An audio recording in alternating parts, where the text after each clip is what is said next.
नमस्कार, मैं हूं आपके साथ प्रिया तिवारी और आप देख रहे हैं केकेडी न्यूज। ना आजमगढ़ रहा है और ना ही आजम का गढ़।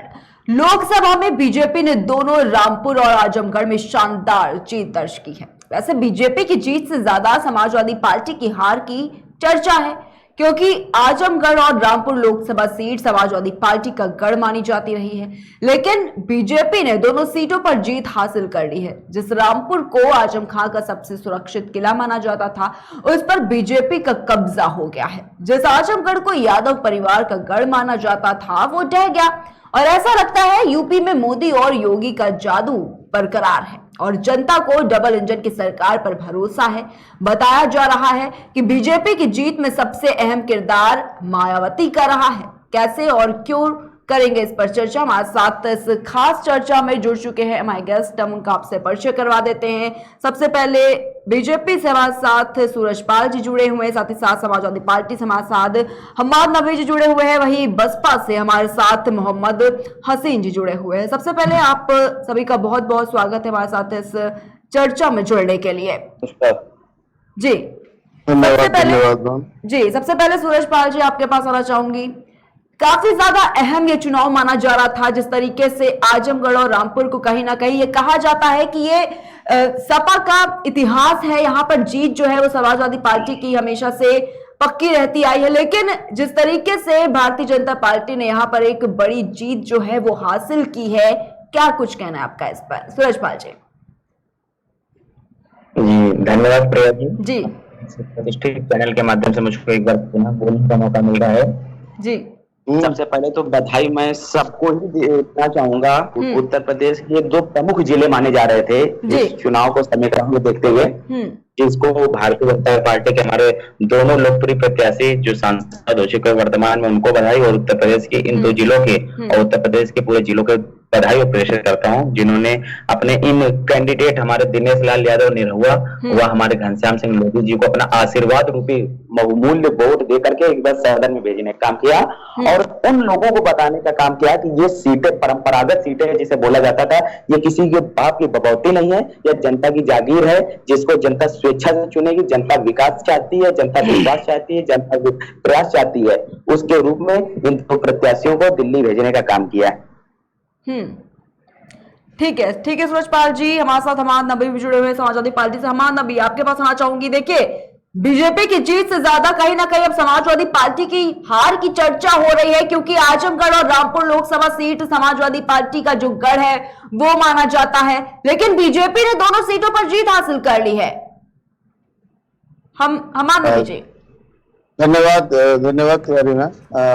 मैं पहले आपका शुक्रगुजार हूँ और अपने दोस्त जो भारतीय जनता पार्टी से मेरे दोस्त का बैठे उनका आभार प्रकट करता हूँ और उनको बधाई देना चाहता हूँ। लेकिन साथ ही साथ आपको ये भी बता देना चाहता हूँ कि किस तरीके से यार सब जानते, मैं भी नहीं, आप भी नहीं, पूरे देश ने देखा, उत्तर प्रदेश ने देखा और लोगों ने देखा कि भारतीय जनता पार्टी ने उपचुनाव में चाहे आजमगढ़ का रहा हो या रामपुर का रहा, भाजपा सरकार ने सत्ता का खुलकर दुरुपयोग किया और छल बल से जनमत को प्रभावित करने का पूरा एक षड्यंत्र रचा। भाजपा की सत्ता ने लोलपुत्ता में प्रदेश में सभी लोकतांत्रिक मान्यताओं को ध्वस्त करके सत्ता को हासिल करने का काम किया है। आजमगढ़ और रामपुर दोनों ही क्षेत्रों में समाजवादी पार्टी मजबूती से चुनाव लड़ी है। लेकिन आप ये देखिए, जब किसी एक पोलिंग बूथ पर जहां पे 800 वोट हो और या 900 वोट हो और वहां पर सिर्फ 2 वोट पड़े, तो ये सोचने का विषय ऐसा क्यों? किसी पोलिंग बूथ पे आपके जहां माइनॉरिटी की आबादी ज्यादा है, जहां कहेंगे समाजवादी पार्टी का परंपरागत वोट ज्यादा है, तो 100 वोटों में से सिर्फ अगर 2 वोट पड़ रहे हैं, तो उसके पीछे क्या वजह है? इसके पीछे वजह है, मैं आपको बताना चाहता हूँ, भाजपा ने अपने पक्ष में जबरन मतदान कराने के लिए सभी अलोकतांत्रिक एक निमनस्कर हथकंडे अपनाए। मतदाताओं को वोट डालने से रोका गया, उन्हें डराने और धमकाने का भी काम किया गया। साथ ही साथ रामपुर में तो कई जगह पुलिस ने उन लोग के साथ मारपीट भी की, जिनमें से कुछ एक अंगूर नाम है तो अंगूर मुझे अपनी बात पूरी कहने का मौका दें। रामपुर में बहुत से ऐसे मुस्लिम क्षेत्र हैं जहाँ 900 वोटों में थे वहाँ 6 वोट पड़े, जहाँ 500 वोट थे वहाँ कुल 1 वोट पड़ा। ये लोकतंत्र और निष्पक्ष चुनाव का मजाक नहीं तो क्या है जी। भाजपा की ये जीत बेईमानी, छल, सत्ताबद्ध लोकतंत्र और संविधान की अवहेलना और जबरदस्ती प्रशासनिक सरकारी मशीनरी का दमनकारी तरीके से दुरुपयोग करने का नतीजा है। ये सभी जानते हैं। जमीनी बातों पर अगर ध्यान दिया जाए तो एक बार ऐसे में लोकसभा चुनाव की जीत का जश्न मनाना जनता का उपहास करना है। अगर आप जनता को वोट देने जाने से रोक रहे हैं, देखिए सबूत है, वीडियोस भी हैं, मैं भी आप कहेंगे तो आपको वीडियो भी दिखा दूंगा। इससे पुलिस जबरन तरीके से लोगों को वोट डालने से रोक रही। लोकतंत्र में ये चीज अच्छी नहीं, किसी भी लोकतंत्र के लिए, चाहे भारत का लोकतंत्र हो या चाहे कहीं का लोकतंत्र हो। लोकतंत्र में वोट डालने का अधिकार सभी को है। और तिवारी जी, अगर आप एक निष्पक्ष पत्रकार हैं तो ये खबर आप तक भी पहुंची होगी कि किस तरीके से वहां पर जबरन ऐसे वोट जो सपा का परंपरागत वोट था वहां पे लोगों को वोट डालने से रोका गया। पूरे रामपुर को इस तरीके से पुलिस ने छावनी बना दिया कि एक एक वोटर पे 2-2 पुलिस वाले खड़े थे। पूरे प्रदेश का पुलिस बल रामपुर और आजमगढ़ में मौजूद था। और रामपुर में तो एक तरीके से कहा जाएगा कि वोटरों से ज्यादा वहां रोड पर पुलिस वाले नजर आ रहे थे। और जब ऐसा नजारा कहीं देखने को मिलता है तो मुझे लगता है कि ये लोकतंत्र के लिए अच्छा संदेश नहीं है। ठीक है। पहले होता था कि गुंडे बदमाश बूथ कैप्चरिंग करते थे। अब जो है बूथ कैप्चरिंग करने का तरीके से बेहतर है कि लोगों को घर से निकलने ही मत दो और चुनाव जीत लो। बाकी मेरे बड़े भाई मेरे दोस्त भारतीय जनता पार्टी के बैठे हुए हैं, वो जो कहेंगे उनकी हर बात सराखों पर है, उनकी हर बात सराखों पर है। लेकिन जो मुझे बताना थी सच बात मैंने कह दी और आज ये पूरा देश ये बात जानता है। फेसबुक पे, सोशल मीडिया पे तमाम ऐसी वीडियोस चल रही हैं जिसमें देखा जा रहा है कि पुलिस किस तरीके से या प्रशासन किस तरीके से अपनी बल का दुरुपयोग करके लोगों को बिल्कुल इस पर भी प्रतिक्रिया लेंगे। सूरजपाल जी से बसपा से हमारे साथ मोहम्मद हसीन जी भी जुड़े हुए हैं। मोहम्मद हसीन जी, आपको मेरी आवाज मिल पा रही है? जी आ रही है जी, ठीक है। मोहम्मद हसीन जी, देखिए कहीं ना कहीं यह भी कहा जा रहा है कि बीजेपी की जीत में सबसे जो अहम किरदार रहा वो मायावती का भी रहा है। क्या कुछ कहना है आपका इस पर मोहम्मद हसीन जी? देखिए कि ये एक एलिगेशन लगाया जा रहा है कि हमारा अहम रोल है भारतीय जनता पार्टी को जिताने में। आजमगढ़ में लीजिए कि गुड्डू जमाली जी किस प्रकार से चुनाव लड़े हैं, जमीनी स्तर के नेता है वो, और उन्होंने आपके ये समझ लीजिए कि 2 लाख से ज्यादा वोट लेके आए हैं वो, और उनका चुनाव जिस तरीके से लड़े हैं तो आपको इस बात में समझ लेना चाहिए कि उस सीट पर देखिए एक बात मेरे भाई अभी समाजवादी पार्टी के प्रवक्ता है वो ये कह रहे थे कि लोकतंत्र की, इसमें कोई शक नहीं है। आज जो हालात है हमारे देश के, प्रदेश के, अराजकता का राज है यहाँ पर, है ना। एक तरफा आप ये देख लिए कि लोकतंत्र की तो हत्या पूरी तरीके से हो रही है। ये बात तय है कि वो वोट डालने नहीं दिया गया, ये बिल्कुल सही बात है। रामपुर के हालात यही रहे हैं।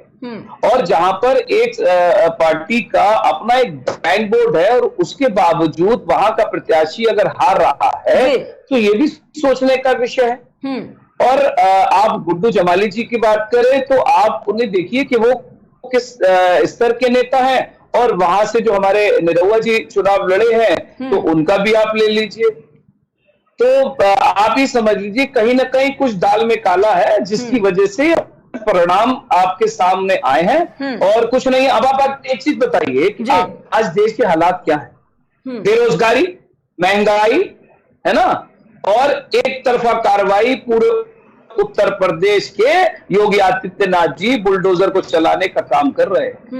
मैं बिल्कुल नहीं कहूँ, बिल्कुल इस बात से आप बताइए। आपकी बात आप बोल लीजिएगा, पहले मैं अपनी बात को रख देता हूँ, है ना। आप बोल लीजिएगा, अपना जवाब दीजिएगा। हवाई बात तो क्या हर बात देखिए हवा ही है। आज बेरोजगारी की चरम सीमा पे है। है। आप एक नया प्रोजेक्ट लाए हैं पर बात करके मैं आपको इसी चीज का जवाब दूंगा, इस चीज के लिए मैं बीच में आ रहा हूँ। अच्छा, ये टॉपिक देश में बेरोजगारी और महंगाई पे कोई फर्क नहीं पड़ता है। आप बताइए, महंगाई का फर्क नहीं पड़ता है। भारतीय जनता पार्टी में ऐसे क्या सोने के मुंह लगे हुए हैं कि सिर्फ भारतीय जनता पार्टी या निरहुआ जी को वोट देने में ऐसा क्या हासिल हो रहा है जनता को? महंगाई कम हो जाएगी, क्या होगा आप बताइए? आप लेके आए हैं अभी, जितना छात्र जो है, जितना युवा परेशान है। ठीक है, जो सवाल आपके हैं वही सवाल लेकर सूरजपाल जी के पास जाना चाहूंगी मैं। सूरजपाल जी देखिए, जिस तरीके से कई तरह की अटकलें लगाई जा रही है, जब चुनाव नहीं हुआ था आपने भी देखा होगा, उससे पहले से ही समाजवादी पार्टी की अगर यहाँ पे बात कर ले तो समाजवादी पार्टी खुद इलेक्शन कमीशन के पास पत्र भेजती है और ये बातें भी सामने निकल कर आई कि भारतीय जनता पार्टी इस चुनाव में भी कहीं ना कहीं धोखाधड़ी कर सकती है, यहां पर भी गड़बड़ी हो सकती है। पूरी उनको ये उम्मीद थी और इसी के लिए जो इलेक्शन कमीशन है उसको एक पत्र भी लिखा गया और जीत हो गई भारतीय जनता पार्टी की। एक बड़ी जीत इसे कहा जा सकता है और एक बड़ी जीत में अब समाजवादी पार्टी फिर से यही बात कर रही है। अगर रामपुर की बात करें, उनका कहना है कई ऐसे कार्यकर्ता थे समाजवादी पार्टी के जो वोट नहीं डाल पाए, उनको वोट डालने से रोका गया। सूरजपाल जी, कई तरह के आरोप अब लग रहे हैं भारतीय जनता पार्टी पर। अगर आप मैं शुरुआत करूं फिर आप बोल लीजिएगा। अरे बड़े भाई, पहले आप अपनी बात रख लीजिए। सूरजपाल जी, सवाल आपसे, जवाब पहले दे दीजिए आप, उसके बाद आगे शुरू करेंगे। सूरजपाल जी। जी मैडम, सबसे पहले तो मैं ये बताना चाहूंगा, जो हमारे बसपा से मित्र बैठे हुए हैं इनको बताना चाहूंगा। इन्होंने बोला कि ऐसा भारतीय जनता पार्टी में कौन से सोने के सिक्के जड़े हुए हैं। ये वही सोने के सिक्के जड़े हैं जब गेस्ट हाउस कांड हुआ तो भारतीय जनता पार्टी के स्वर्गीय ब्रह्मदत्त द्विवेदी जी ने इनकी सुप्रीमो को जाकर बचाया था। ये वही सोने के सिक्के हैं जिन्होंने पूरे भारतीय जनता पार्टी एक जमीनी कार्यकर्ता का इज्जत सम्मान सब बचाकर चलती है। सबसे पहले जवाब। दूसरा जवाब इनको ये कि रामपुर में, मेरे भाई का कहने का मतलब है कि रामपुर में उपद्रव हुआ, आजमगढ़ में नहीं हुआ। रामपुर में बसपा का प्रत्याशी नहीं हुआ उतरा, इसलिए उपद्रव हो गया। आजमगढ़ में बसपा के प्रत्याशी गुड्डू जमील जी उतरे थे, इसलिए वहां पर नहीं हो पाया। क्या हवाई बातें। मैं मानता हूँ गुड्डू जी जो जमीनी कार्यकर्ता है वहां के, उन्होंने बहुत अच्छा चुनाव लड़ा, मैं उनको सलाम करता हूँ। उन्होंने मतलब जो हकीकत जमीनी कार्यकर्ता थे, धर्मेंद्र जी की तरह नहीं कि बाहर से आए उनको टिकट दिया कि वो चुनाव लड़ गए। एक जमीनी कार्यकर्ता को दिया जाता वो टिकट लड़ सकते थे। रही बात है, मैं हयाब जी को बताना चाहता हूँ मेरे भाई, ये जो रामपुर की जीत जो हुई है। अच्छा, एक हमारे बात मेरे भाई मैं आपको रोक रहा हूं, मैं आपसे एक सवाल करना चाहता हूं। नहीं, सिर्फ एक मेरा सवाल का जवाब दे दिए। आखिरकार जो जमीनी नेता है उसे वोट नहीं मिल रहा है। आप बोल रहे थे, आप बोल रहे थे, मैं चुप था। आप बोल रहे, चलिए ठीक है, आप बोल रहे थे, रखिए आप अपनी बात। हयाब जी, जो व्यक्ति महिलाओं के अंतर वस्त्रों का रंग बताता हो उसको आजमगढ़ की जनता या रामपुर की जनता कभी जवाब देना चाहती है। यहाँ पर एक महिला का नहीं, पूरे प्रदेश की महिला का अपमान, पूरे विश्व की महिलाओं का अपमान आदरणीय आजम खां जी ने किया था। उनका ये जवाब 2022 के लोकसभा चुनाव में जनता ने दिया है। और रही बात जो हमारे आजमगढ़ वाली, दिनेश लाल निरहुआ वाली, 2019 में याद कीजिए आप दोनों लोग मिलकर चुनाव लड़ रहे थे, हमारे आदरणीय अखिलेश जी और बसपा सुप्रीमो मायावती जी। आजमगढ़ का हाल देखिए, अखिलेश जी को 6 लाख कुछ वोट मिले थे और हारे हमारे दिनेश लाल यादव 2.5 लाख वोटों से थे। इस बार अखिलेश सपा अलग लड़ी है और बसपा अलग लड़ी है और जीत का अंतर गुड्डू जमील जी को बसपा को सिर्फ 2.5 लाख वोट मिले। ये 2.5 लाख तो वोट तभी हो चुका होता अगर गठबंधन ना हुआ तो अखिलेश जी 2019 में हार का मुंह देख चुके होते। ये भी चीज आपको बताना पड़ेगा कि 2.5 लाख का जो अंतर पिछली बार मिला था, आपकी बार 2.5 लाख का अंतर जो है बसपा चुनाव अकेले ले गई, इसलिए वो हार रहे हैं। हार तो बहुत पहले चुके थे। ठीक है, ठीक है, हमारा भी आपको बताना चाहूंगी। देखिए, प्रचार करने क्यों नहीं आए अखिलेश जी? प्रचार इसलिए नहीं करने आए क्योंकि उनको विश्वास था, जनता उनको नकार चुकी थी कि जो व्यक्ति अपने स्वार्थ के लिए कभी भी जो चाहे जो क्षेत्र हो वो बदल के भाग सकता है, अपनी जमीन छोड़ सकता है। कार्यकर्ता या फिर जनता, जो जिले की जनता थी, उसका धोखा देने का काम किया था अखिलेश जी ने, इसलिए वो मुंह छुपाए बैठे थे, इसलिए वो नहीं आए थे। ठीक है, ठीक है, हमारा भी जी, ठीक है, हमारा भी जी। देखिए, कहीं ना कहीं ये भी वजह जो है वो भी मानी जा रही है, क्योंकि अगर अखिलेश यादव, अभी जिक्र भी कर दिया हालांकि कि अखिलेश यादव चुनाव प्रचार करने नहीं पहुंचे, उन्होंने किसी तरह का कोई चुनाव प्रचार नहीं किया। क्या इसका भी जो प्रभाव है वो इस चुनाव में पड़ता हुआ नजर आया? क्या एक कॉन्फिडेंट पहले से ही अखिलेश यादव को था, या फिर जिस तरीके से अगर बात करें धर्मेंद्र यादव की, तो धर्मेंद्र यादव को भी उम्मीदवार बनाया गया और यह भी कहा जा रहा था कि वो उनके संबंध में हैं, वो उनके चचेरे भाई हैं और इतने मजबूत हैं वो कि अखिलेश यादव को चुनाव प्रचार करने की जरूरत नहीं है। क्या इसका भी अखिलेश जी धोखा देके निकल गए थे। वो खुद डरे हुए थे, सहमे हुए थे कि आजमगढ़ की जनता उनको दौड़ा न ले, इसलिए वो नहीं आ पाए। सूरजपाल जी, अखिलेश यादव का मयार या जो है क्या कहते हैं जिसको कहा जाएगा वकार, इतने जो है गिरा हुआ नहीं है कि वो जो है क्या कहते हैं निरहुआ जी जैसे किसी नेता से डरेंगे या भागेंगे। अखिलेश यादव जी राष्ट्रीय लेवल के नेता है, हमारी पार्टी के राष्ट्रीय अध्यक्ष हैं और राष्ट्रीय अध्यक्ष को चुनाव देखने से के अलावा ऐसे बहुत सारे काम होते हैं जहां पर वो व्यस्त रहते हैं। और क्योंकि धर्मेंद्र यादव खुद एक बहुत राष्ट्रीय लेवल के बड़े नेता है, खुद में सक्षम है और वहां पर 10 के 10 विधायक धर्मेंद्र यादव जी को चुनाव लड़ा रहे थे। उसके अलावा पूरा संगठन लड़ा हुआ था, लेकिन किन्हीं कारणों से वहां पे वोटों का बंटवारा होने से, ध्रुवीकरण होने से वोटों का, और वोटों का बंटवारा होने से बहुत कम अंतर से धर्मेंद्र यादव जी चुनाव हारे हैं। अगर आप चुनाव का अंतर देखेंगे तो 6 या 7 हजार वोटों का अंतर रहा इतने बड़े चुनाव में, जो कि मेरे ख्याल से आधे % का अंतर रहा चुनाव के वोटों में। भाई हयाब जी, इन सीटों को आपकी परंपरागत घर की सीटें कही जाती थी, जिसे बाप की बबौती बोला जाता है कि इनको कोई नहीं ला सकता, उसे दिनेश लाल यादव निरहुआ ने हरा कर दिखाया है। देखिए, दिनेश लाल यादव निरहुआ जी जीते हैं, लेकिन उसके पीछे कई सारे कारण। उसके पीछे सबसे बड़ा कारण रहा कि माइनॉरिटी के वोटों का बंटवारा हो गया।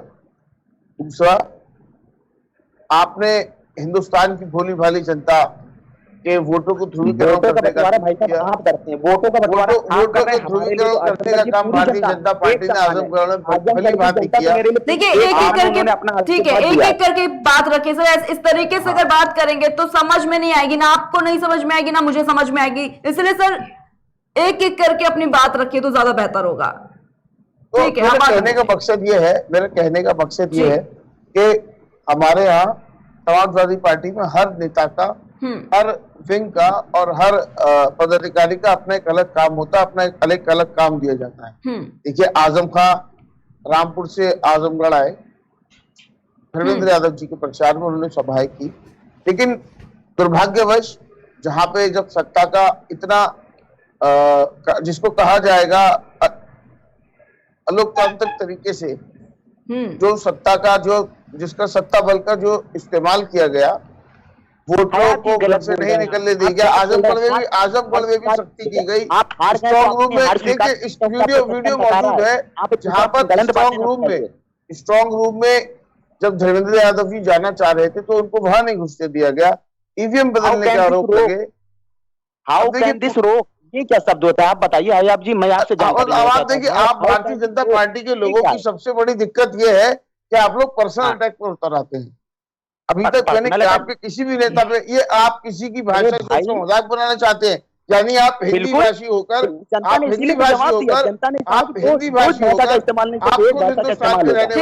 ठीक है सूरजपाल जी, ठीक है अमान जी, मोहम्मद, ठीक है सूरजपाल जी, आप किसी की भाषा से उसका मजाक बनाना चाहते हैं। अगर किसी की अंग्रेजी अच्छी नहीं है तो आप लोग उसका मजाक। देखिए सूरजपाल जी और हमान नबी जी, दोबारा यही आपसे कह रही हूँ कि अगर इस तरीके से अगर इस तरीके से सुन लीजिए, आप इस तरीके से अगर चर्चा करेंगे तो समझ में नहीं आएगा। जो हमारे दर्शक देख रहे हैं उन्हें भी नहीं समझ में आएगा। सर, अगर इस तरीके से कैसे बात रख सकते हैं? मैडम जी, आप ये बताइए, पर्सनल अटैक करना जरूरी है क्या? किसी की भाषा से उसका मजाक बनाया जाएगा? किसी की अगर अंग्रेजी मौका दिया जा रहा है, जिससे सवाल है, अगर वही बेहतर तरीके से जवाब दे दे और बीच में इंटरप्ट ना करे कोई, तो शायद ज्यादा बेहतर से समझ में आएंगी चीजें, क्योंकि आज बात रखने के लिए यहाँ पर बैठे हुए हैं। ठीक है, मोहम्मद हसीन जी, अगर किसी की अंग्रेजी में कहीं कोई गलती निकल कर आ रही है तो क्या आप इससे उसके चरित्र का, उसके किरदार का अंदाजा लगाएंगे? कितनी गलत बात है, आप खुद बताइए। ठीक है, अगर क्या अंग्रेजी हमारी मातृभाषा है? किसी व्यक्ति को अगर कोई अंग्रेजी बोलने में परेशानी है तो भारतीय जनता पार्टी के लोग यहाँ टीवी पर बैठकर लाइव डिबेट में उसका मजाक उड़ाएंगे? ये पर्सनल अटैक मैडम बिल्कुल अच्छा नहीं है। आपने फिर उड़ाया, अभी आपने कहा तिवारी जी गवाह है, यहाँ पर आपने कैसे कहा? आपने आप एक चार तीन बार ठीक है सूरज पाल जी और हमाद नबी जी, तीसरी बार मुझे यही बात कहनी पड़ रही है कि सर एक एक करके अगर अपनी बात रखेंगे तो ज्यादा समझ में आएगी। और मैडम माफी चाहता हूँ, लेकिन मैं अपनी भावनाओं को रोक नहीं पाया। किसी भी व्यक्ति की भाषा में अगर कोई कमी निकलती है उसका मजाक उड़ाना गलत बात है, और मुझे लगता है कि इनको उस चीज के लिए माफी मांगना चाहिए। बिल्कुल बिल्कुल सर, यहाँ पे कोई पर्सनल अटैक करने के लिए नहीं बैठा हुआ है किसी पर भी। आज जिस तरीके से बात हो रही है आजमगढ़ और रामपुर चुनाव को लेकर, उसी पर ही बात रखी जाए तो ज्यादा बेहतर है। किसी के पर्सनल अटैक से न सर हमें यहाँ पर कोई तर्क रखने की जरूरत है, ना ही शायद आपको। ठीक है मोहम्मद हसीन जी, आपके पास आना चाहूंगी। देखिए जिस तरीके से अब ये भी कहा जा रहा है कि यूपी में जिस तरह से सीएम योगी का क्रेज जो बनता जा रहा है, अगर बुलडोजर की बात करें, बुलडोजर की कार्रवाई देखी जा रही है लगातार, क्या लगता है क्या इन सब का असर जो है वो आजमगढ़ और रामपुर चुनाव पर पड़ा हुआ नजर आया कि जनता काफी खुश है? सीएम योगी आदित्यनाथ की जो कार्रवाई है, कानूनी कार्रवाई की अगर बात कर ले, यहाँ पर कई तरह की ऐसी जो चीजें हैं, क्या उससे जनता खुश है कि इतिहास पलट दिया है जनता की तरफ से? मोहम्मद हसीन जी। देखिए सबसे अहम बात इस दोनों चुनाव में जो दिखी है, दोनों जगह के चुनाव में, कि समाजवादी पार्टी का जो बेस वोट है, बैंक वोट है, वो आप ये मान लीजिए कि 29% समाजवादी पार्टी का बेस वोट किसका है, और उसी का नतीजा ये रिजल्ट है। जो समाजवादी पार्टी को हार का मुंह देखना पड़ रहा है, तो ये बेस वोट खिसकने का मेन इंपॉर्टेंट है, जो भारतीय जनता पार्टी की तरफ वोट ट्रांसफर हो गया है।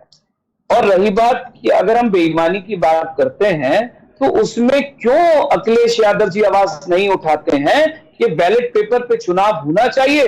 और ये हकीकत बात है कि बैलेट पेपर पे चुनाव होगा तो इसके परिणाम बिल्कुल ये मान लीजिए कि वो बदले नजर आएंगे और दूध का दूध पानी का पानी हो जाएगा। जिस तरीके से भारतीय जनता पार्टी दावा कर रही है कि आज समाजवादी पार्टी से या परिवारवाद से लेकर जनता को मुक्ति मिली है, और आजमगढ़ की जनता और रामपुर की जनता ने वोट करा है, तो देखिए हर बार आप चुनाव में देखिए कि ईवीएम का मामले में जब आते हैं तो भारतीय जनता पार्टी का इन्वॉल्वमेंट क्यों होता है? ये एक बहुत सोचने का विषय है। इसमें आपके चुनाव आयोग को ये संज्ञान लेना पड़ेगा, क्योंकि जब भी मामला आता है तो भारतीय जनता पार्टी का हाथ निकल के आता है, चाहे वो विधानसभा चुनाव हो, चाहे वो लोकसभा चुनाव हो। तो इसके लिए प्रश्न चिन्ह लगा हुआ है, इसमें कोई शक नहीं है। और दूसरी बात इस बात की ले लें आपके योगी आदित्यनाथ जी का बुलडोजर। अब मैं कहूं कि देश के प्रधानमंत्री और मुख्यमंत्री बताएं मुझे कि अभी ये जो अग्निपथ वाले मामले में जिस तरीके का पूरे हिंदुस्तान में आप नुकसान किया गया है, ट्रेनें जलाई गई हैं, गाड़ियां जलाई गई हैं, सड़कों पर एक पूरा तांडव हुआ है पूरे हिंदुस्तान में, इसके ऊपर बुलडोजर चलाने का काम करा है बताइए योगी आदित्यनाथ जी ने। और उन बेकसूर मुसलमानों को जिन्होंने अपने नबी की शान में गुस्ताखी करने वाले को सजा दिलाने की बात करी है, उनके लिए गोलियां चलाने का काम करा है, उन्हें मारने का काम करा है। वो भी भारतीय जनता पार्टी के जो नेता हैं वो थाने में पिटने की वीडियो वायरल करते हैं। आप समझ रहे हैं? तो आप ये देखिए भारतीय जनता पार्टी का चरित्र कि किस प्रकार का उनका चरित्र है। कहां गए नरेंद्र मोदी जी, कहां गए योगी आदित्यनाथ जी? चलाइए उन लोगों पे बुलडोजर जिन लोगों ने देश का नुकसान करा है, चाहे वो गुना होता है, चाहे वो कोई भी करे, चाहे वो हिंदू करे, चाहे वो मुसलमान करे, कोई भी मामला हो, अगर किसी ने गुनाह किया है तो उसे सजा मिलने का काम करना चाहिए। ये दोहरी राजनीति भारतीय जनता पार्टी के लिए हानिकारक बनेगी। ठीक है, जिस दिन भारतीय जनता पार्टी का रिजल्ट सामने दिखेगा। जवाब देने के लिए बैठे हुए हैं सूरजपाल जी यहाँ पर, उन्हीं से जान लेना चाहूंगी और आप ही का प्रश्न लेकर जाऊंगी मैं कि ये जो दोहरी राजनीति करार दिया जा रहा है, क्योंकि कई बार ऐसा सुनने को मिलता है ये दोहरी राजनीति, एक तरफा कार्रवाई, कई तरह के ऐसे जो बयान हैं वो विपक्ष पार्टी की तरफ से सामने आते हैं। और आज भी किस तरीके से मोहम्मद हसीन जी ने ये बात बोली कि एक तरफा कार्रवाई, एक तरफी जो राजनीति है, दोहरी राजनीति की बात रख रहे हैं। क्या कुछ कहेंगे सूरजपाल जी आप इस पर? क्योंकि अब लगातार जो आरोप है वो थमने का नाम नहीं ले रहे भारतीय जनता पार्टी पर। जी बिल्कुल, मैं शुरुआत करना चाहूंगा। आरोप क्या, तो मैं तो सीधे बोलूंगा, अंगूर न मिले तो अंगूर खट्टे हैं। चलिए, हाथ कंगन को आरसी क्या और पढ़े लिखे को फारसी क्या। आपकी बात का जवाब नहीं दे पाए मैडम, ये वही फिर के आजमगढ़ और वहां चले गए, ये आपकी बात का जवाब नहीं दे पाए। ठीक है मोहम्मद हसीन जी, दीजिए ठीक है, सूरज पाल जी जवाब दे दीजिए पहले इस बात का। अभी ट्रेलर है, सुनिए तो आप क्षमता रखिए। जनता ने आईना दिखाया है, समय दिया जा रहा है आपको, पहले अपनी बात पूरी करिए। प्रिय मैं शुरुआत कर रहा हूँ। जनता ने इनको आईना दिखाया है, 2014 हो, 17 हो, 19 हो, 22 हो, हर चुनाव में इनको जनता ने आईना दिखाया कि देखिए आप कितने निखरे हैं, अभी आपको कितने निखरने की और जरूरत है। रही बात योगी आदित्यनाथ जी के बुलडोजर, वो बुलडोजर जो ब्रांड बन चुका है, वो योगी जी अपने कार्य को अपनी पहचान बना चुके हैं। वो बुलडोजर की दम पर ही 2022 के जो 2 उपचुनाव हैं, ये पूरे उत्तर प्रदेश में रंग लाया है। आया समझ में आपको? आप एक ही समाज पर बुलडोजर चलाने का काम करोगे आप?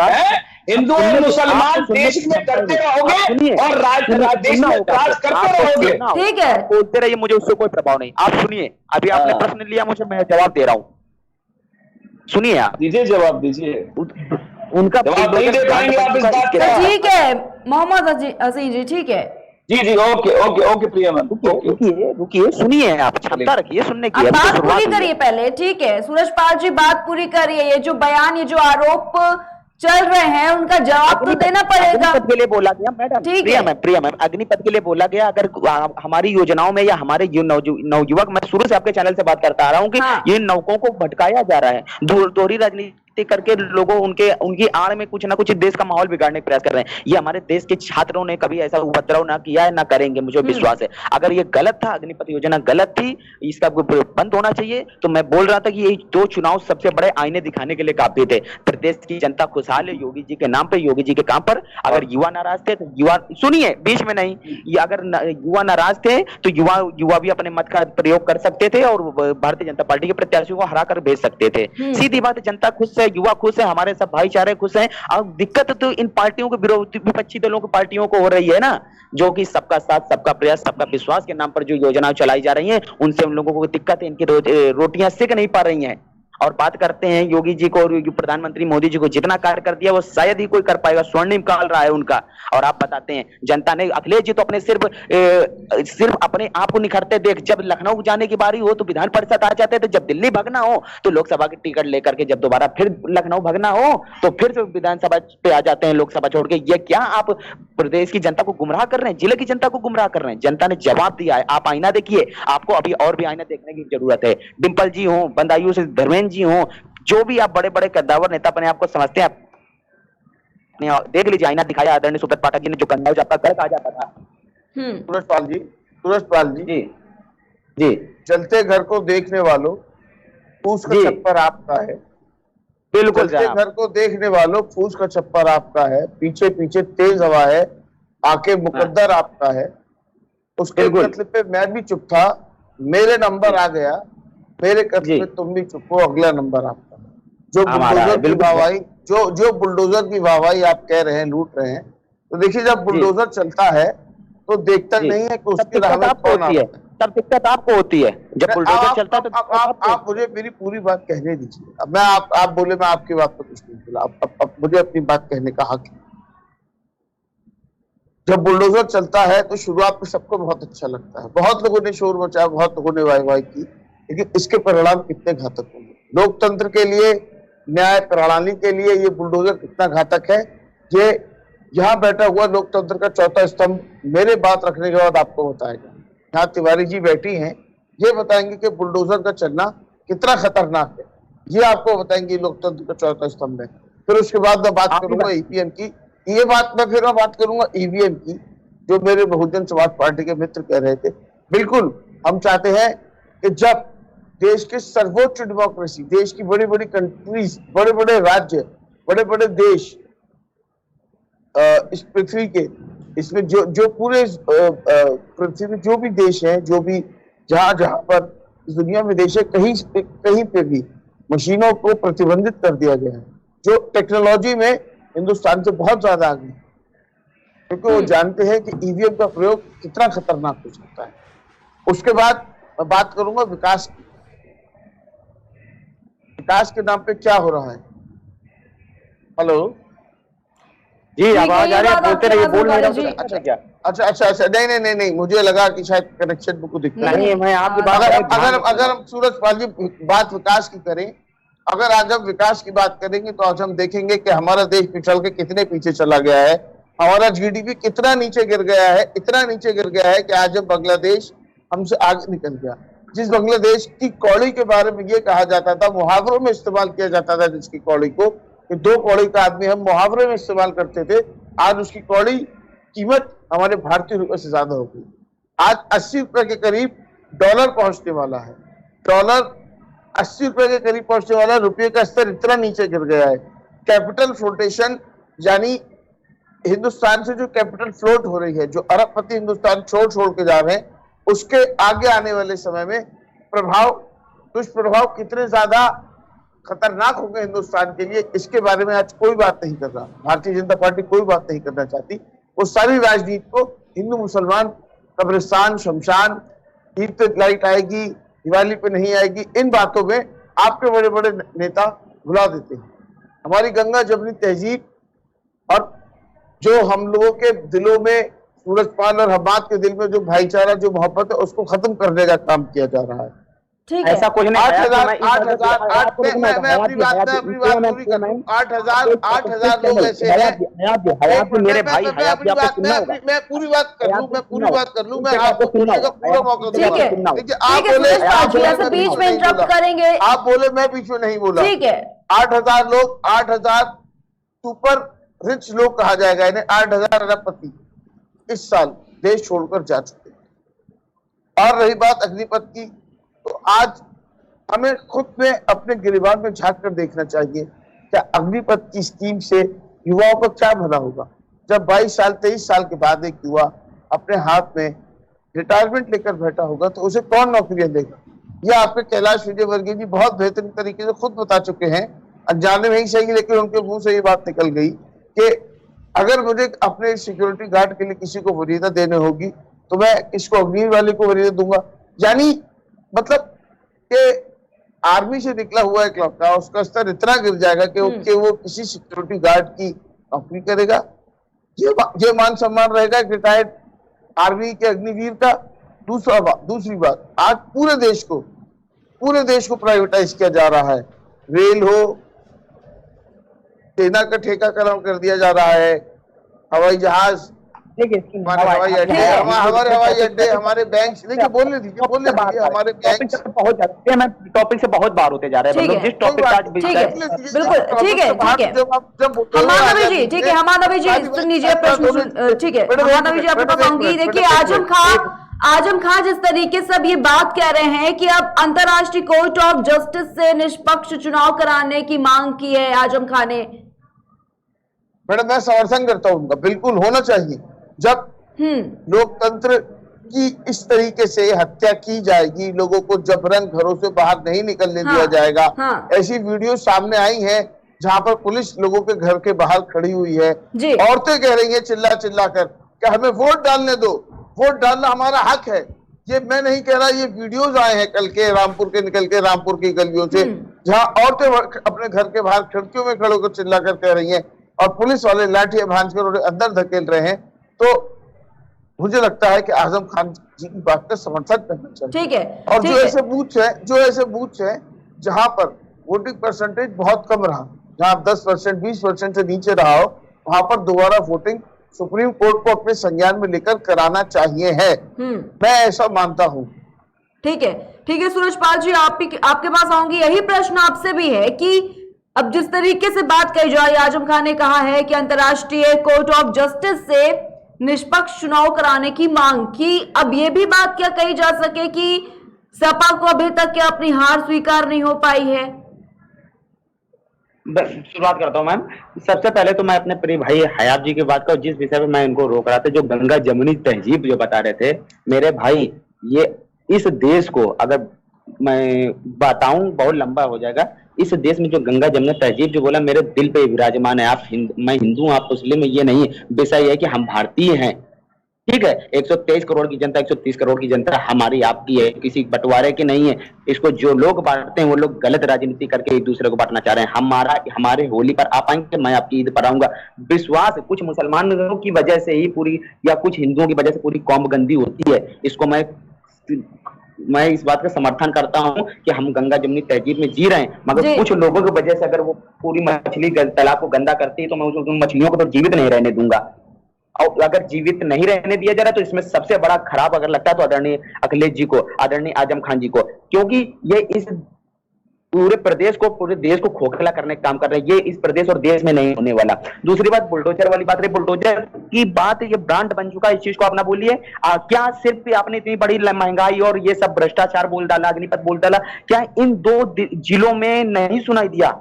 या ये 2 जिले जो हैं, आपने बताया, अपनी पूरी बात बता दी, क्या इन 2 जिलों पे वो फॉर्मेट लागू नहीं हुए थे क्या? कि उस प्रदेश की या उस जिले की जनता को ये बातें भूल चुके थे। इसके तौर से भारतीय जनता पार्टी, उनको सब याद है, उनको पता है कि उनका विकास कौन कर रहा है, उनका विश्वास कौन जीत रहा है, उनके हर सुख दुख में कौन खड़ा है। कोरोना काल हो या कोई भी चीज हो, अखिलेश समय की ये नहीं कि सिर्फ 2-3 जिले चिन्हित कर लिए जाते थे, उन पे ही विकास कराया जाता था। उत्तर प्रदेश के 75 जिलों में पूरा विकास हो रहा है।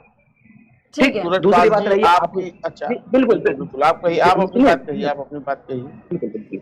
कोई जिले चिन्हित नहीं है, पूरे जिलों को विकास कराया जा रहा। 3 साल अखिलेश जी आजमगढ़ रहे, भाग गए, क्या करा? कुछ नहीं करा। दिनेश लाल जी को एक बार मौका मिला, अब देखिए 2 साल में आजमगढ़ का कितना बड़ा विकास होने जा रहा है। रही बात, आपने बताया कि ये जो, हेलो जी सूरजपाल जी, जी आपने बताया कि ये भ्रष्टाचार और ये आदरणीय आजम जी ने बताया कि ये कोर्ट, सुप्रीम कोर्ट के माध्यम से होना चाहिए। ठीक है, आपको जनता ने जवाब दिया, आप खिसिया चुके हैं। जब आजमगढ़ नहीं रहा और आजम का गढ़ भी नहीं रहा तो खिसियाना लाजिब है। आप जो कर रहे हैं, सुप्रीम कोर्ट माननीय सुप्रीम कोर्ट इसका जो जवाब देंगे हम उसका स्वीकार करते हैं। ठीक है, ठीक है, हम मान अभी देखिए यहाँ पर जिस तरीके से सर सुन लीजिए, सर सवाल सुन लीजिए। अब जिस तरीके से बीजेपी की जीत हुई उसके बाद शिवपाल सिंह का भी बयान एक सामने आया, जिसमें उन्होंने ये कहा है कि अब जनादेश को स्वीकार कर लेना चाहिए। इस पर क्या प्रतिक्रिया आपकी है? क्योंकि एक तरह समाजवादी पार्टी ये बयान दे रही है, गड़बड़ी हो रही है, इन सबके कई आरोप लगाए जा रहे हैं समाजवादी पार्टी की तरफ से। वहीं शिवपाल सिंह यादव का जो बयान है सामने आया है कि ये जो जनादेश है अब इसे स्वीकार कर लेना चाहिए।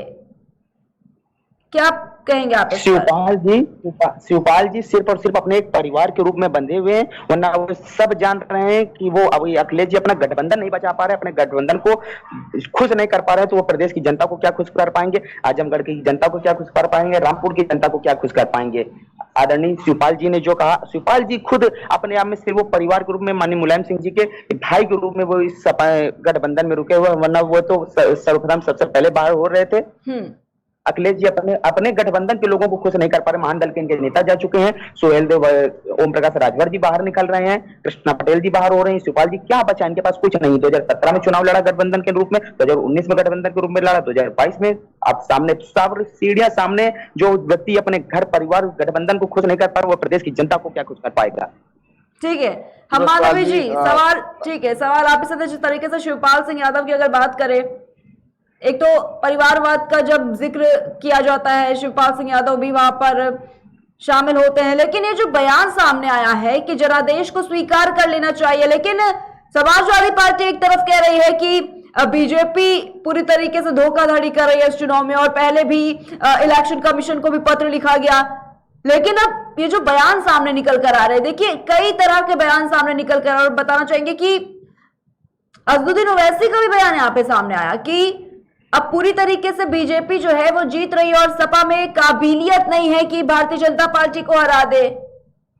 हम्मान नबी जी तिवारी जी, मैडम, मैं बिल्कुल, सूरजपाल जी, सबसे पहले तो मैं आपसे कहना चाहता हूं कि आपने जो बात, उससे मेरे दिल में आपका सम्मान और बढ़ गया कि आप ऐसी ताकतों को खत्म करना चाहते हैं जो हिंदुस्तान में हिंदू और मुसलमान के बीच भेदभाव और खाई पैदा करना चाहती है। मैं दिल से आपका सम्मान करता हूँ और आपके लिए मेरे दिल में बहुत सम्मान बढ़ गया। दूसरी बात, रही बात आपने कहा कोरोना में, तो मैडम, भारतीय जनता पार्टी के ही एक बहुत बड़े नेता से जब सदन में सवाल पूछा गया कि ऑक्सीजन की कमी से कोरोना में कितने लोग मरे, तो उन्होंने साफ तौर पर सदन में खड़े होकर यह बात कही थी कि उत्तर प्रदेश के अंदर ऑक्सीजन से कोरोना में किसी की मृत्यु नहीं हुई। नोट कीजिएगा मैडम, और ये बात मैं भी भली जानता हूँ, कोरोना काल देखा होगा कि कितने लोग, हजारों लोग, लाखों लोग ऑक्सीजन की कमी से कोरोना काल में मर गए। इसका ठीकरा कौन अपने सर फोड़ेगा? वहीं इनके बड़े नेता एक तरफ संवेदनहीन होकर ये कहते हैं कि किसी भी व्यक्ति की मृत्यु ऑक्सीजन की कमी से नहीं हुई। अब बात मैं करना चाहता हूँ शिवपाल जी के बारे में। देखिए, शिवपाल जी का क्या स्टैंड रहता है, उनका जो स्टैंड है वो अपने स्टैंड पर खुद ही नहीं कभी क्लियर रह पाते हैं। आज वो कुछ कहते हैं, कल वो कुछ और कहना चाहते हैं, दूसरे तीसरे दिन कुछ और कहते हैं। तो मुझे लगता है कि शिवपाल जी को पहले खुद एक स्टैंड ले लेना चाहिए कि उन्हें करना क्या। दूसरी बात, असदुद्दीन ओवैसी के बारे में आपने कहा, तो असदुद्दीन ओवैसी का कैरेक्टर और नेचर तो मैं ये बता देना चाहता हूँ कि वो तो भारतीय जनता पार्टी की बी टीम है। उनका काम मुस्लिम वोटरों को, मुसलमान वोटरों को लेना असदुद्दीन ओवैसी जी का काम नहीं है। उनका काम मुस्लिम वोट हासिल करना नहीं है। उनका काम मोदी जी को बुरा कह के, योगी जी को बुरा कह के, हिंदुओं के बारे में कोई ऐसी बात, कोई टिप्पणी करके हिंदू वोटों को ध्रुवीकरण करने का है। क्योंकि भारतीय जनता पार्टी का काम तब बहुत आसान हो जाता है जब वो हिंदू वोटों को एक जगह सेंट्रलाइज कर लेते हैं। तो भारतीय जनता पार्टी ने अपने कुछ नेता ऐसे मुस्लिमों के अंदर इम्प्लांट किए हुए हैं जो भारतीय जनता पार्टी का काम आसान करने का काम करते हैं। और सर मुझे अपने विचार रखने का हक है। हमाद नबी जी, लेकिन सीएम योगी आदित्यनाथ की बात करें तो सीएम योगी आदित्यनाथ ने भी कल एक बयान दिया जिसमें उन्होंने ये कहा है कि परिवारवादी ताकतों को जनता ने स्पष्ट जवाब दे दिया, संदेश दिया है जनता ने एक। मैडम, परिवारवादी ताकत, आप से क्या परिवारवादी ताकत के बारे में क्या परिभाषा है परिवारवाद की, आप मुझे ये बताइए। परिवारवादी की परिभाषा ये है कि आजमगढ़ की सीट पे माननीय मुलायम सिंह जी चुनाव लड़ते थे। आजमगढ़ की सीट पे आदरणीय अखिलेश यादव जी सीट पे चुनाव लड़ रहे हैं। आजमगढ़ की सीट पे एक कार्यकर्ता को टिकट मिली, उसके बावजूद डिंपल यादव के लिए नाम चल रहा, रामगोपाल जी के लड़के के लिए नाम चल रहा। फिर उसके बाद कार्यकर्ता की टिकट मिलने के बाद काट करके अपने भाई को बंदायूं से जो लोकसभा में सांसद रहे थे उनको हरा करके एक बार पुनः आजमगढ़ में भेजने का काम किया। ये परिवारवाद की परिभाषा होती है मेरे भाई। मैडम, तो फिर अनुराग ठाकुर, जयशाह, ये लोग कौन है? अनुराग ठाकुर जी जयशाह जी कौन है? जयशाह जी कौन है जिनकी संपत्ति जो है, या क्रिकेट का उनको कौन सा जो है आ खा ये ABCD आती है, उन्होंने BCCI का महत्वपूर्ण पद दे दिया जाता है। ये क्या है? अनुराग ठाकुर जी, ये परिवारवाद नहीं है। ये परिवारवाद नहीं है। अनुराग ठाकुर जी की बात कर रहे हैं। अनुराग ठाकुर जी, मैं जयशाह की बात कर रहा हूँ। अनुराग ठाकुर जी को छोड़िए, मैं जयशाह की बात कर रहा हूँ। धर्मेंद्र यादव जी 3 बार, धर्मेंद्र यादव जी 3 बार लोकसभा जीत कर आए। जनता का कार्यकर्ता का अपमान नहीं किया। हमाद जी, पहले आप सवाल कर लीजिए, उसका जवाब दे देंगे सूरजपाल जी, लेकिन इस तरीके से बीच में इंटरप्ट कर करके एक चर्चा को खराब मत कीजिए, ठीक है? हमाद नबी जी, आप सवाल पहले रखिए अपना। परिवारवाद की परिभाषा जो है वो सूरजपाल जी बता रहे हैं। जयशाह जी कौन है? जयशाह जी कौन है? उन्हें क्रिकेट का कौन सी ABCD, कौन सा कार्यकर्ता आता है? मैं बता तो रहा हूँ। हयात जी सुनिए, तो आपने बोला, मैं आपको बता रहा हूँ। आप नहीं बता पाएंगे, आप जयशाह के बारे में बताइए। जयशाह जी ने कौन सी क्रिकेट के लिए कौन सी सेंचुरी मारी है? क्या एक्सपीरियंस है? मैं जयशाह जी के बारे में बात करना चाहता हूँ।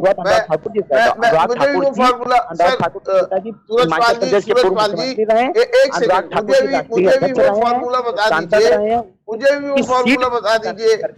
किसी कार्यकर्ता का अपमान नहीं किया। माननीय धर्मेंद्र यादव जी की तरह उन्होंने किसी कार्यकर्ता का अपमान न करके उनकी जो कार्यकर्ता की टिकट आई, दलित कार्यकर्ता क्या है, उसको हटा करके स्वयं अपने आप को कद्दावर नेता बनने का प्रयास अनुराग ठाकुर जी ने नहीं करा है। इस चीज को आप स्वीकारिए। धर्मेंद्र जी ने जो एक कार्यकर्ता को टिकट मिली थी, आप अपने कार्यकर्ताओं को स्टेब्लिश नहीं कर पा रहे। अपने भाईचारा, अपने परिवार को जिताने के लिए डिंपल जी के लिए पूरा करोड़ लग गया, उनको राज्यसभा भेजा जाता था, कहीं किसी को गठबंधन संभालने के लिए माननीय जयंत चौधरी जी को भेज दिया गया। आपको एक टिकट बंदायूं से आप हार चुके थे, जनता ने आपको जनादेश दिया, आपको आईना दिखाया कि देखिए, निखरिए, आपको मुझको जरूरत नहीं, उसके बावजूद आपने आजमगढ़ में भेजा। क्या एक कार्यकर्ता का आपने अपमान नहीं किया, उस कार्यकर्ता को जिसने रात दिन एक कर दिया आपको चुनाव लड़ाने में, चुनाव जिताने में, आपने उसका अपमान नहीं किया। ये आपको स्वीकार करना होगा कि आपने उस कार्यकर्ता का अपमान किया। वो कार्यकर्ता किसी भी पार्टी का हो, भाजपा से हो, सपा से हो, कांग्रेस से हो, कार्यकर्ता सर्वोपरि होता है। उसका अपमान किसी भी चीज में स्वीकार नहीं किया जाता है। आपने उस कार्यकर्ता का अपमान किया, उसकी सीट आपने कब्जाई कि आपने चुनाव नहीं लड़ने दिया। शायद आपसे अच्छा वो लड़ सकता था। ठीक है जी प्रिया मैम जी, ठीक है। हमाद नबी जी आप लगातार सुन रहे थे, ठीक है। के माध्यम से ये दोनों सीट हम जीत करके आए हैं। ठीक है, ठीक है, बहुत बहुत शुक्रिया आपका हमारे साथ इस चर्चा में जुड़ने के बाद। साथ भारतीय जनता पार्टी से सूरज पाल जी जुड़े हुए थे, वहीं समाजवादी पार्टी से हमाद नबी जी जुड़े हुए थे और बसपा से मोहम्मद हसीन जी हमारे साथ इस खास डिबेट में जुड़े हुए थे। तो आपको ये भी बताना चाहेंगे कि ना आजमगढ़ रहा है और ना ही आजम का गढ़। आज इसी पर चर्चा हुई। लोकसभा में बीजेपी ने दोनों रामपुर और आजमगढ़ में शानदार जीत दर्ज की है। वैसे बीजेपी की जीत से ज्यादा समाजवादी पार्टी की हार की चर्चा है, क्योंकि आजमगढ़ और रामपुर लोकसभा सीट समाजवादी पार्टी का गढ़ मानी जाती रही है, लेकिन बीजेपी ने दोनों सीटों पर जीत हासिल कर ली। जिससे रामपुर को आजम खान का सबसे सुरक्षित किला माना जाता था, उस पर बीजेपी का कब्जा हो गया। जिस आजमगढ़ को यादव परिवार का गढ़ माना जाता था वो ढह गया। और ऐसा लगता है यूपी में मोदी और योगी का जो जादू है वो बरकरार है और जनता का डबल इंजन की सरकार पर अब पूरा भरोसा जो है वो देखा भी जा सकता है। फिलहाल के लिए बस इतना ही। हम फिर हाजिर होंगे एक नए मुद्दे के साथ, तब तक के लिए देखते रहिए केकेटी न्यूज।